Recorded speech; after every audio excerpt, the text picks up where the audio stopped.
Welcome to an episode of r/slash malicious compliance, where we share stories of people conforming to the letter, but not the spirit of a request. Sit back and enjoy these stories, and at the end of this video, make sure to like and comment, and definitely subscribe if you have not already done so. Enjoy.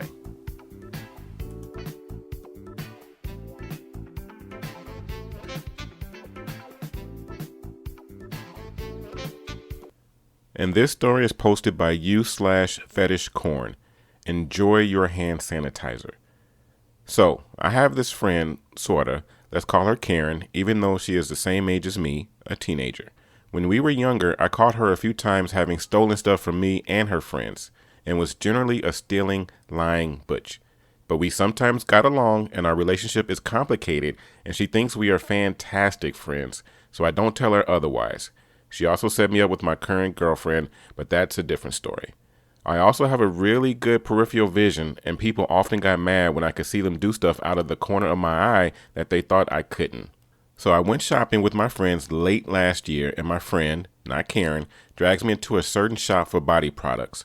As it was one of the last shops we could go to, and I still had a decent amount of money left, I bought a lip balm and 2 small scented, expensive as hell, bottle of hand sanitizer. I never used them, so the size of them didn't bother me. It was just for random occasions when I needed them or wanted my hands to smell nice. I got home, put them on my desk, and used them about 3 times the rest of the year. Then in about March, Karen came over and asked, "Hey, can I have one of these bottles of hand sanitizer?" And I tell her no. I bought them myself, and they are very expensive. She looks at me, fake smiling, and says, "Oh, okay then." And I swear I could see her grab one off the desk very obviously as soon as I turn my back to my PC. Without looking at her, I say, "Put that bottle the F back." I said no. Karen is surprised and quickly puts it back, looking at me innocently saying, "What do you mean?" At this point, I look up and say, "You know I have a good vision. Don't try and take my stuff when I have told you no." I then reached over and put the bottles in my desk drawer and go back to what I was doing. The next day she comes over again and her mom is with her. The mother starts getting mad at me, saying Karen told her I stole her hand sanitizer and that I locked it in my desk. I told her I don't have a lock on my desk and that I bought that hand sanitizer last year. She was still mad and shouting at me to give her the hand sanitizer.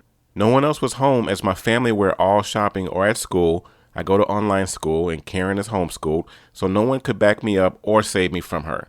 I finally get fed up, go inside and grab one of the bottles of hand sanitizer and an old lotion tube I never threw away because I'm messy. I screw off the cap of the lotion lid and squeeze the sanitizer into the bottle, sealing it back up and putting it in my desk. I put the bottle in my pocket and walk back to the door. This will just take a moment. I forgot I put it in the kitchen. She nods, still mad, and Karen is smiling in success as I walk off again. I reach the kitchen and grab a bottle of ketchup, mixing it with chunky aloe vera gel and awkwardly shoving it into the hand sanitizer bottle. This makes a sort of translucent pink gel that looks like a strawberry hand sanitizer.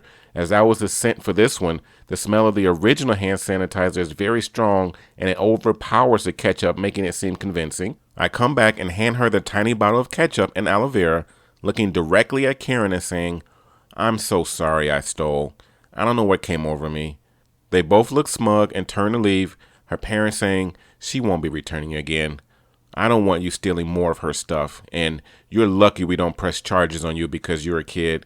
I put on a sad face and say, "That's a shame," before slamming the door in her stuck-up face.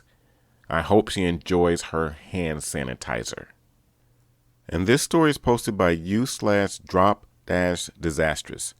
Follow company policy to the letter. Yes, sir. I thought you guys might like this story.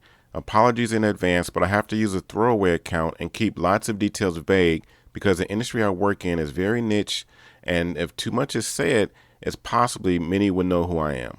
My former employee was a very large global enterprise with several offices in almost every country.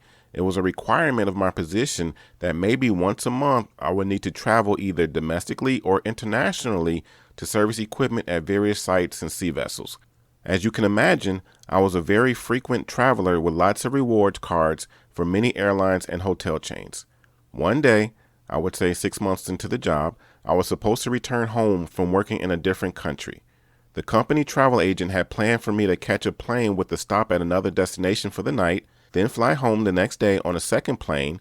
I thought this may be because there wasn't a direct flight, maybe. When I got to the desk of the airline, the person said something along the lines of, "There is a direct flight instead, leaving in 2 hours if you want to take that instead." The difference was the flight was a 12-ish hour flight, meaning I would get home at maybe 4 a.m. rather than the 2 flights over 2 days and being home at afternoon the next day. To me, and my innocent new to the company brain, this meant I could save the company cash on hotels, field pay, food, and the cost of the second plane, including all my excess baggage fees with the mountain of tools I carry. This also meant I could be home earlier and wouldn't have to stuff around. Win-win, right? I said yes and took the flight home. This was my mistake. I landed, took a taxi, got home, and received a phone call from my manager. It went something along these lines. "Manager, how did your flight go? About ready to fly home on the second flight?" Me: "No, I am home. I took a direct flight overnight and I'm about to crash in bed. Been on flights for 12 hours after 8-hour workday." Manager: "No, if you're in the city, you need to be in the office." Me: "I don't think so. I need sleep." Manager: "Okay, we will discuss tomorrow." So I went to sleep thinking nothing of it. The next day, I got into the office and was called for a meeting with my manager, who said I had to put in a day of personal leave because I wasn't in the office. This led to a very heated argument about how I took the initiative to save the company lots of dollars and just fly direct. Not to mention, I would not have been in the office anyway that day because I would have been on the second plane, so what would the difference be? Eventually, my manager simply opened the employee handbook and pointed to the company policy that said you can only travel inside of business hours. He was not going to back down from this argument, and I had to use my personal leave. End of discussion. This very, very pissed me off, having never been told this policy and not having read the handbook, I guess. So I thought to myself, okay, company policy is company policy, and I am clearly a pleb who has to follow it. From that day on, I will not travel outside of 9 to 5 on weekdays. This meant no flying at night, no driving at night, no weekends, no public holidays, no nothing. If it took 4 days to travel with 4 planes which could have otherwise taken 1, that's what I did. On full field pay with other travel allowances for every minute of it. Doubled on weekends. I was trying to be a team player, so to speak.